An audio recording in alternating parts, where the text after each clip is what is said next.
Welcome to Strategic Alliance Management, and this video is focused on VPs of marketing. One of the biggest challenges in the market is to understand what strategic alliances is really all about because it can be a black box for many marketing professionals. This video makes it easy. We will outline three important elements in this video. The first is what is strategic alliance all about in the digital age. The second is a couple of lessons learned which accelerate the learning of strategic alliance for marketing professionals. The third is a couple of structured steps that marketing can follow to create initiatives that can create commendable impact on strategic alliances and revenue. So let's first quickly go through what is strategic alliance and ecosystems all about. In reality, strategic alliance is all about power, whether it is world wars or organized religion or marriage among the elites or even Star Wars. A common theme of strategic alliance is it creates power. So let's go through a couple of lessons learned. For example, if Microsoft and Oracle, two arch enemies, can come together to ensure they defeat Amazon in the market, then strategic alliance and ecosystems are real. And it is real because it creates leverage. But leverage about what? It is all about power. It is the power to compete and protect the revenue in the market. It is the power to win more and continuously win more in a zero sum game. It is the power to be a sidekick along with the winners. And it is the power to be part of solutions that is being created in the market. This is a rule of thumb. As long as any initiative can create power at the strategic level, at the tactical level, and at the deal level, any marketing initiative is going to work. Lesson number 2. There are three things that are very important in a strategic alliance to create value. In a strategic alliance, the first rule is who is the creator of a market. For example, any cloud company is actually a market creator. IoT companies are market creators. Similarly, there is a strategic alliance where one of the partners just rides along with the market, like the saddle over here. A saddle comes along with the horse, which means there are certain strategic alliances that is all about riding along with the market. The third is who enables the market. For example, infrastructure companies typically enable the market. They don't create the market for you. Understanding these three differences is extremely critical.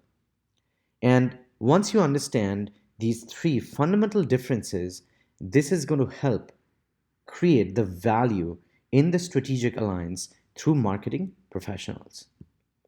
Lesson number 3 is the chips and salsa strategy. For example, we always know that nobody buys chips alone or nobody buys salsa alone. Chips and salsa always go together because it creates more value. Examples of strategic alliances that follow the chips and the salsa strategy is a laptop and an operating system. Similarly, software products and system integrators go hand in hand. Similarly, application companies and security companies together are more valuable. So just like a toilet bowl and a toilet water flush. Just kidding. But the thread, a common thread, and a common question is people need to ask what is the value? And identifying the value, and what can marketing do to create value or incremental value. This is lesson number 3, and it is fundamental as well. Lesson number 4 is the complexity. Now, this is this slide is dedicated to marketing professionals who have to work with system integrators because system integrators can be really tough to understand. If you're in a product company, your org structure is going to look like a maze. However, if you're working with a global system integrator, it is probably multiple mazes all stitched together. That's how global system integrators look like. Now, if you're working for a product or a SaaS company, you are typically aware of business titles like an account manager, a pre-sales, and product manager, etc. But whenever you're working with system integrators, you have different business titles. You can have delivery leads to a BPM lead to an IoT architect to industry directors. It is tough to understand, the way GSIs are arranged. There is a separate web page which provides 4 videos, and those are extremely important to understand how system integrators behave. But more so, there's a couple of rule of thumb that marketing professionals can follow when they are engaged in the strategic alliance between a product company and a GSI. So, what are they? So, as we talked about, the org structure is very difficult, but it's very fundamental for professionals to understand. The key elements are system integrators, they work with solutions that create value. As long your marketing initiative with GSIs can align with solutions, you're good. Key number 2 is to understand how the GSI contacts that you're working with are measured. For example, who is responsible for sales? Who is responsible for service? Who is all about building solutions? Who is all about consulting? These are the questions that marketing professionals need to ask when they are working with GSIs. Similarly, the last part, whenever you're working with these professionals in GSIs, ensure that you're asking if they're part of a COE, are they part of a practice, are they part of an industry, are they an offshore led practice.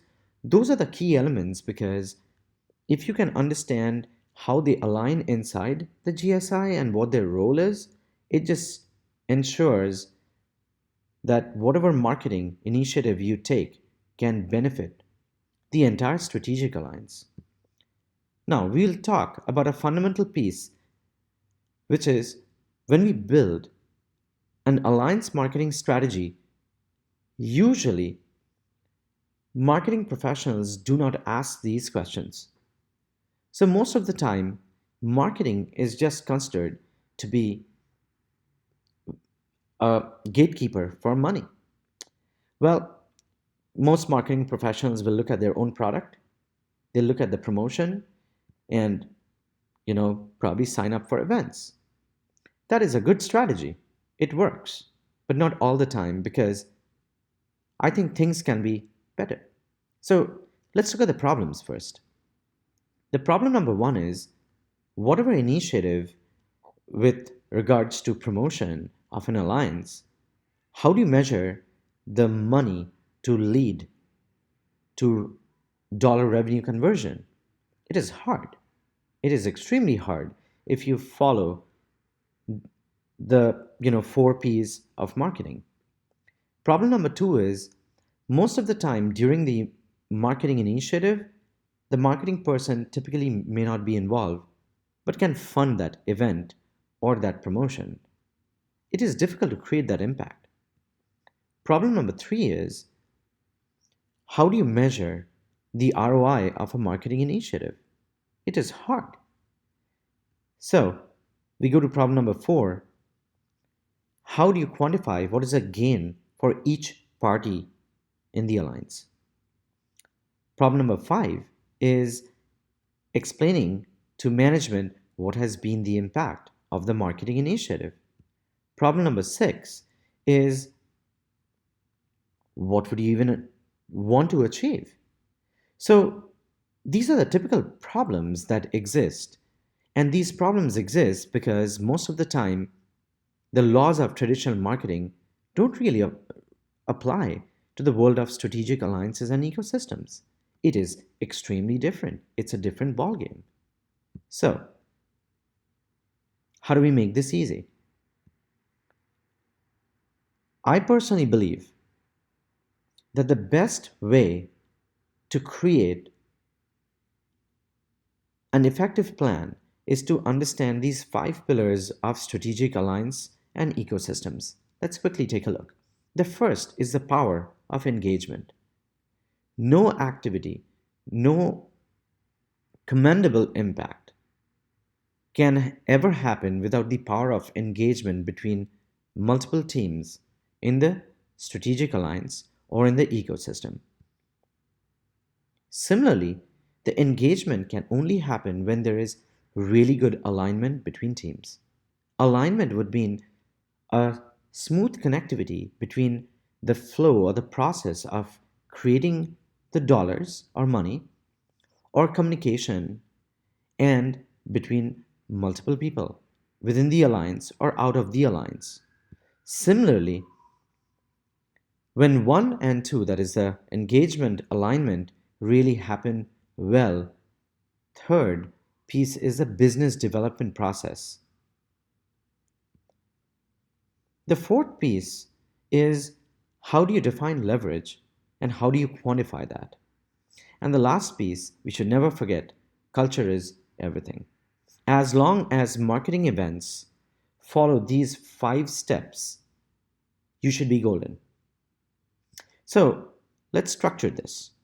Think of it, you've got a marketing initiative. What would you do? You've got to run it through a certain structure. Here it is. First of all, is the marketing initiative aligned with the stakeholders? Stakeholders would be the stakeholders or the people who have the power or who are creating the power in the alliance. The second piece would be once you've identified who are these stakeholders, you've got to ensure that the stakeholders have an execution strategy. The next step is identifying in the entire alliance who's the horse, who's the jockey, and who's the saddle.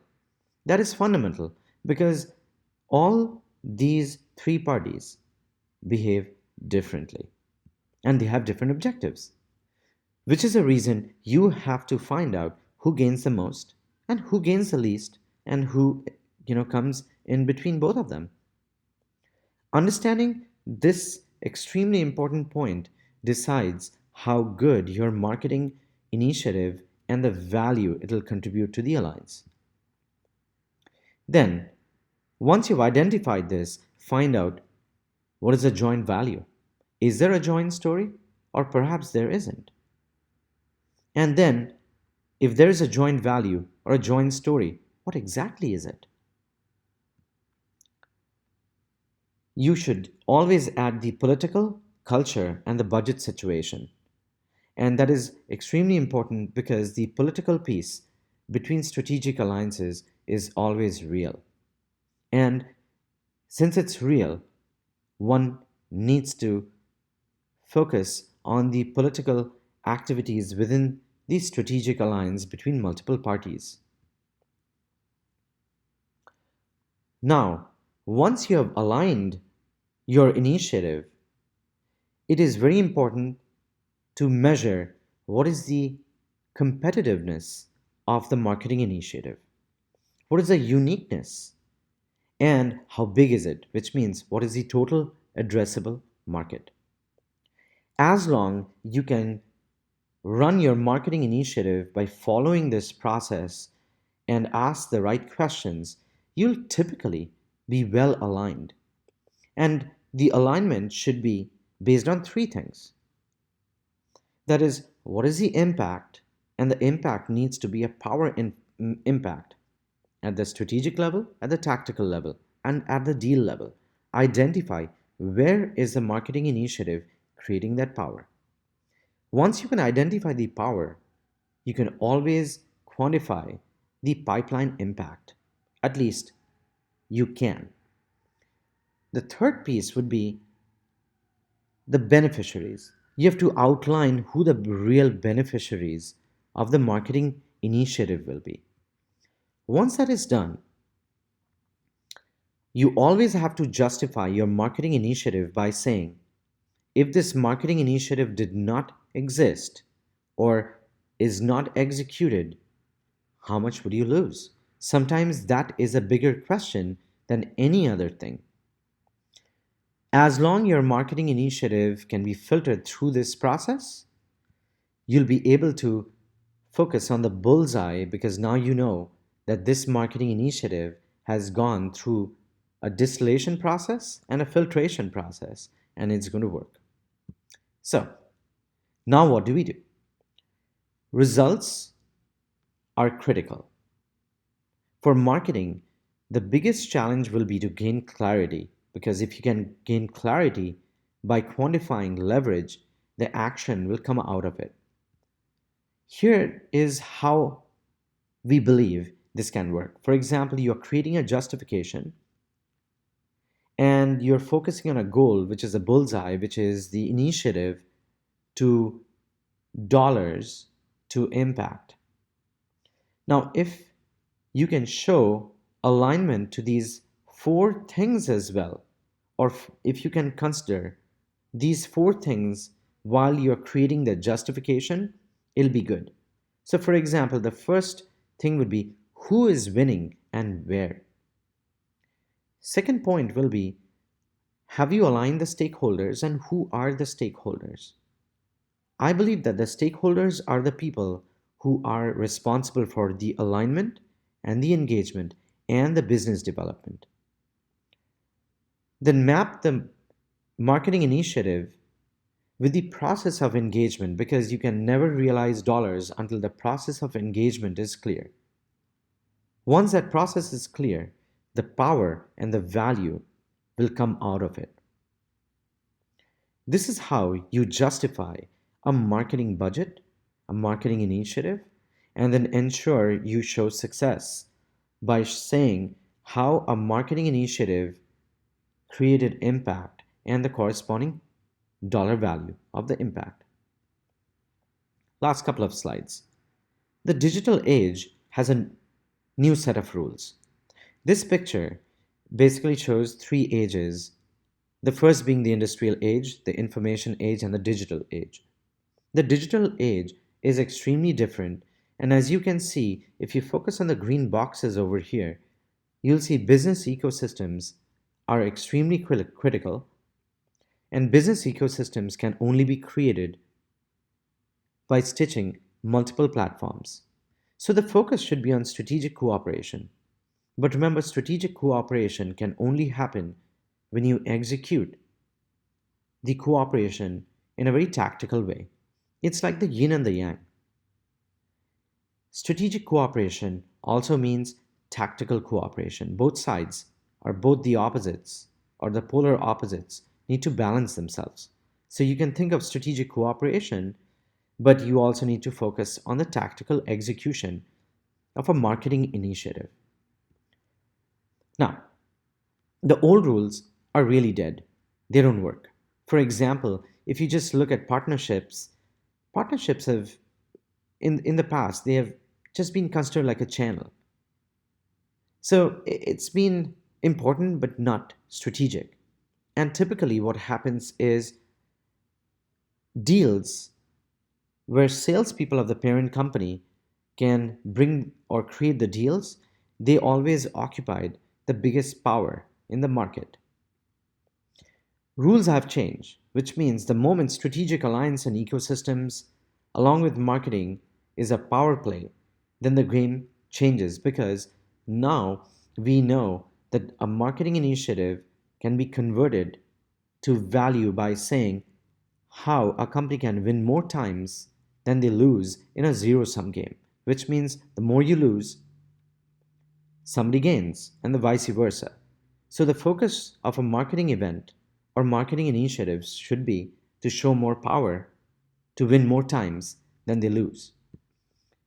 And the last piece is that in any strategic alliance and ecosystem, marketing initiatives should focus on the interdependence between people. As long you can create interdependence you'll create leverage. And once you create leverage, that is always a winning formula because it creates impact. We are strategic alliance management. This is a broad topic. We're trying to redefine the entire strategic alliance and ecosystem landscape for digital transformation companies that focus on either a product, consulting, or they are system integrators. Thank you very much. And if there are any questions, please write to us. Thank you.